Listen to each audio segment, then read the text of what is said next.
벽 두 개는 어떤 운동성을 만드는 것일까요?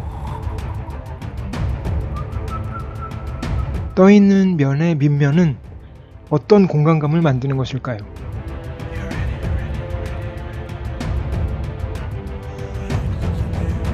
이번에는 좀 쉬운 문제들에 대해서 다뤄보려고 하는데요.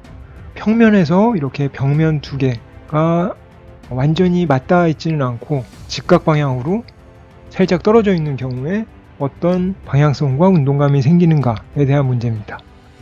이거는 투시도적으로 보면 너무나 명확해서 설명이 별로 필요 없는데요. 이렇게 90도로 살짝 떨어져 있는 벽에서는 당연히 저 안쪽으로 들어가고 싶은 강한 방향성이 생기게 됩니다. 이 벽면이 저 안쪽으로 방향성을 만드는 거고요.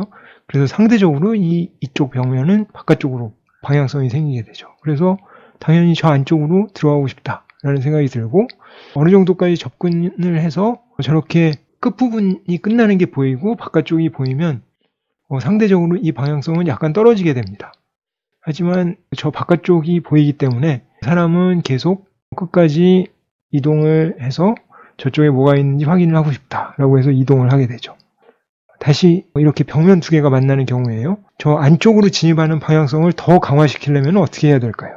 이거는 쉽게 생각을 하실 수 있을 것 같습니다.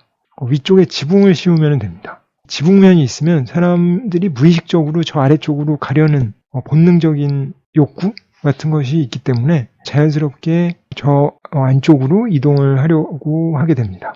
이 예는 미스의 바르셀로나 파빌리온에서 볼 수가 있고요. 저 끝에 보면 저희가 그렸었던 것과 똑같이 벽면의 운동성, 이쪽으로 이끌어지게 되고, 이 벽면은 이쪽 방향성을 갖고 이 밑면으로 사람들이 이동을 하게 되는 거죠. 확대해서 보면은 이렇게 됩니다. 굉장히 간단한 문제죠. 쉽죠, 굉장히.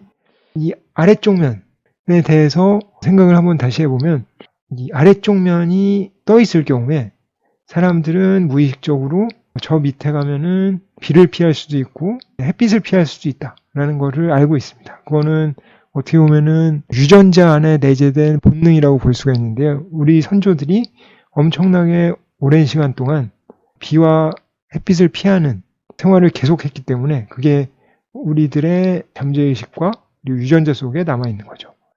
그래서 떠있는 면의 아래쪽 부분은 당연히 사람들이 접근하고 싶은 생각을 들게 하죠. 고인돌 같은 경우가 그런 경우라고 볼 수가 있는데요. 물론 지금 이 고인돌은 거의 무너질 것 같이 아슬아슬한 균형 감각을 이루고 있어서 좀 위험해 보이기는 하지만, 비가 심하게 오거나 할 때는 사람들이 저 밑에 가서 잠깐 몸을 피하려고 하겠죠.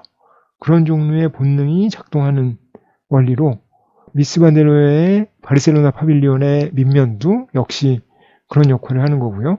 그리고 빌라 사부아의 떠있는 볼륨의 아래쪽 면도 사람들을 들어오라고 초대를 하는 역할을 합니다.